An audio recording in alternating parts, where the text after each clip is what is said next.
Bonjour à toutes et à tous. Aujourd'hui, je voudrais partager la biographie d'un grand homme.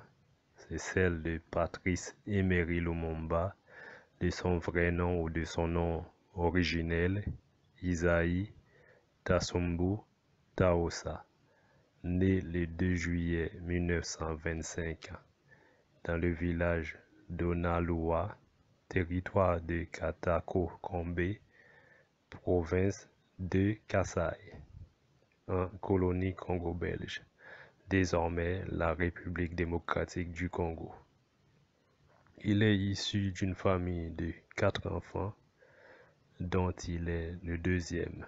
Sa mère, Juliana Amatou, et son père, François Totanga, paysan chrétien, tous deux sont de l'ethnie Tetela, lui donnent les prénoms Isaïe, Tassumbu, Tahosa, de par leur croyance chrétienne, en faisant référence à Isaïe, l'un des 4 grands prophètes de l'Ancien Testament, Tassumbu signifiant héritier du sanglier, animal brave qui ravage tout sur son passage, et Tahosa signifie lui-même héritier du poil.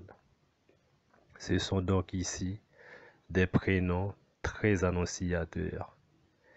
Pendant sa jeunesse, il est forcé avec d'autres camarades de fortune à collecter du caoutchouc dans des conditions infrahumaines et révoltantes. À cette époque, il est surnommé Lumumba, qui signifie poussé par la foule, et d'autres l'appellent Omote Laneka, qui signifie la tête qui prédit l'avenir.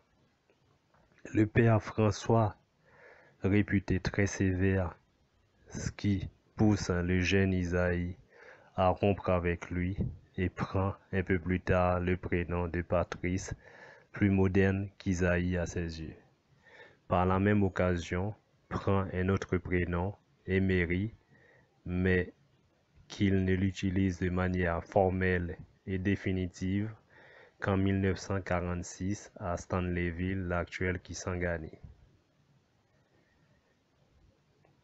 La situation de ses parents est modeste et le jeune homme rêve d'une vie meilleure. À cette logique, il est fasciné par les conditions sociales des missionnaires européens et des fonctionnaires belges travaillant dans l'administration coloniale. Il se fait appeler Patrice Osungu, Osungu qui veut dire en langue locale Kitetela, blanc, et donc ça donne Patrice Leblanc. Vu sa situation modeste, il se fait moquer par les villageois. Très tôt, il se fait remarquer par son caractère, son charisme et sa détermination.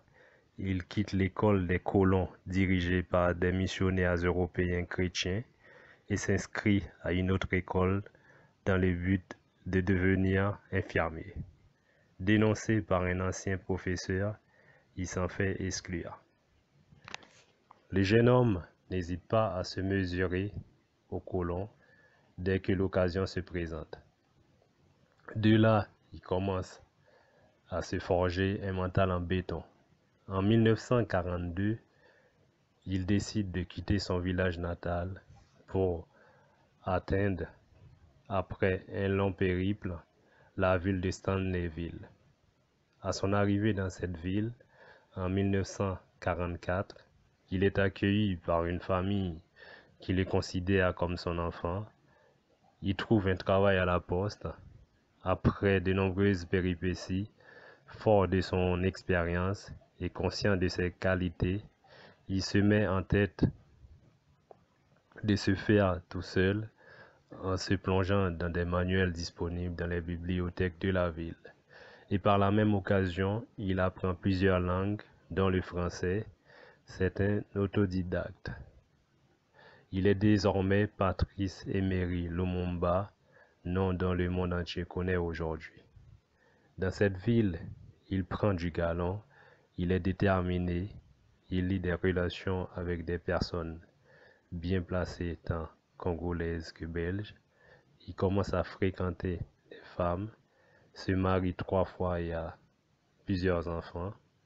En 1947, il se rend à l'aéroport de Ville, la capitale de la colonie, l'actuelle Kinshasa, en tant qu'employé de la poste pour étudier à l'école postale. Pendant ce temps, son statut social évolue et il commence à écrire dans des journaux congolais et belges, trouvant ainsi des tribunes pour critiquer vertement l'administration coloniale belge qui impose aux autochtones, donc aux Congolais, des traitements inhumains, ce qui lui vaudra des amis comme des ennemis. Il va devenir tour à tour président des associations prestigieuses, porte-parole des opprimés, premier ministre de la République du Congo, aujourd'hui la République démocratique du Congo, et panafricaniste convaincu. Grâce à lui et à ses camarades de lutte et au prix du sang, le Congo accède à l'indépendance en 1960. Cependant, la Belgique ne digère toujours pas cette indépendance et fait tout pour déstabiliser le pays afin de continuer à garder la mainmise sur les richesses de la nouvelle nation. C'est dans ce contexte que ses ennemis vont l'emprisonner et l'assassiner en 1961 et priver l'Afrique d'un de ses héros.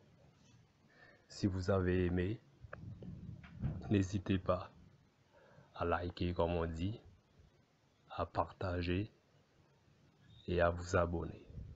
Merci encore.